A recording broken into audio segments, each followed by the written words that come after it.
Hi, this is Chris Peterson with WealthBuilder 1031, and I'm here with actually one of my local agents, Sarah Norman. So Sarah's office is not very far from mine. So Sarah, tell me, tell folks what you're doing in real estate right now, because you got a lot of things going on. Tell them what you're doing, and then also how long that you've been a realtor. Okay, thank you. Yes, we are neighbors, and so I appreciate you talking with me. So, yeah, right now my daughter and I are partners in the Bryan College Station area, and we love our downtown. I'm a Bryanite, and so she grew up as a Bryanite. And when downtown decided to kind of redevelop, we decided to take off and do some stuff to kind of help it get going. Because as you know, most downtowns come in with everything in place to do business, but there's no people. And so our job, we felt like, was to get heads and beds downtown. And so we've built, I don't know, we've probably put a couple of hundred people in the downtown area so far, and that's where most of our stuff goes. Yeah, and your stuff has been beautiful. I mean, the new buildings coming online just in the next month or so, right? Yeah.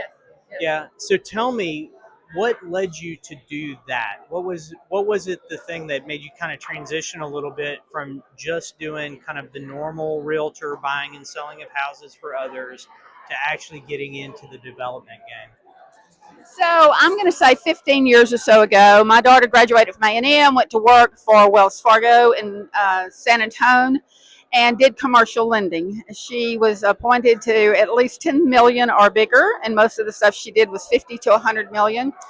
And she got married, had a son, and was living in San Marcos. And so as she had to be to work at 6 in the morning and not get home till 9, she missed all of his life for the most part. And after he took his first steps, she decided, this is not right. I need to do something different. So she was climbing that corporate ladder, but decided to go ahead and leave, and then moved back to Bryan. And she went to work for a outfit in Houston that did a lot of building and construction, and they sold that business. And so she came back to me and said, "Hey, Mom, what do I do?" And I'm like, "Well, you can get in real estate." And she's like, "Oh no, I've been in real estate since I was born because you were." I don't want to do that.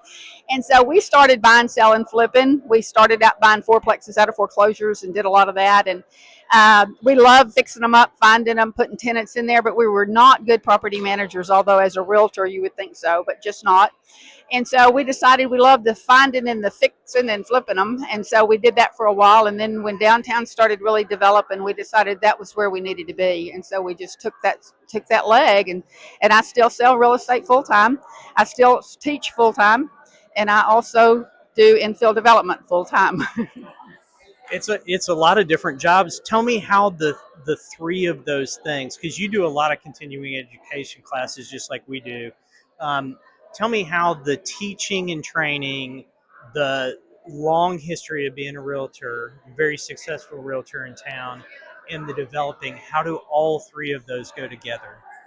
Well, it works well, I think, to a degree because I have been in the real estate industry so long, and so knowing what I've learned, and then also being able to instruct that, it helps people who come in that maybe are a little bit newer to kind of show them how it can go hand in hand as a developer, as a realtor, and also as just being taking the education to want to learn more.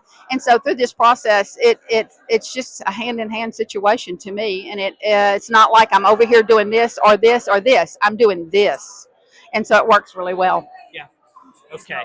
So since you and Katie are doing this thing together, tell me the one thing that you told Katie when you guys first started out that you think was the thing that you learned that you wanted to make sure that she knew getting into it.